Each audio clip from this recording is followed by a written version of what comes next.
Mamlakatimizda tadbirkorlikni rivojlantirish davlat siyosatining ustuvor yo'nalishlaridan biri hisoblanadi. Tadbirkorlarga yaratilayotgan imkoniyat va soliq imtiyozlarini yetkazish, shuningdek ularning muammo va takliflarini o'rganish maqsadida O'zbekiston Respublikasi Soliq qo'mitasi hamda yirik soliq to'lovchilar bo'yicha hududlararo inspeksiya mas'ullari respublikamiz bo'ylab muntazam uchrashuvlar o'tkazib kelishmoqda. Bunday uchrashuvlar ayniqsa yirik soliq to'lovchilar bilan uchrashuvlar mavjud muammolarimizni joyida bartaraf qilishga, rahbariyatga olib chiqishga, qaysidir ma'noda bir turtki bo'ladi degan umiddamiz. Biz bir necha viloyatlarda sizga o'xshagan yirik soliq to'lovchilar bilan uchrashuvlar o'tkazdik. Juda ko'p takliflar bo'ldi.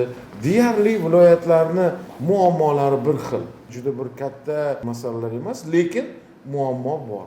Biz sizlar bilan birgalikda mana shu muammolarni sizlar bilan birgalikda bugun muhokama qilsak, endi asosan biz sizlarni eshitishimiz kerak bugun. Surxondaryo viloyatidagi navbatdagi uchrashuvda vohada faoliyat yuritayotgan yirik korxonalar vakillariga tadbirkorlar uchun yaratilgan imkoniyatlar va amalda tatbiq etilgan soliq imtiyozlari haqida batafsil ma'lumot berildi. Muloqot konstruktiv ruhda o'tdi. Unda soliq ma'muriyatchiligi hisobotlarni taqdim etish va imtiyozlardan foydalanish bilan bog'liq qator masalalar muhokama qilindi. Uchrashuv jarayonida tadbirkorlarning murojaatlari tinglandi. Ayrim masalalar shu yerning o'zida hal etildi. Vaqt talab etadigan murojaatlar bo'yicha mas'ullarga topshiriqlar berildi va ijrosi qat'iy nazoratga olindi. Shuningdek, korxonalar uchun qulay biznes muhiti yaratish, ochiqlik va hamkorlikni kuchaytirishga qaratilgan yangi takliflar ham ilgari surildi.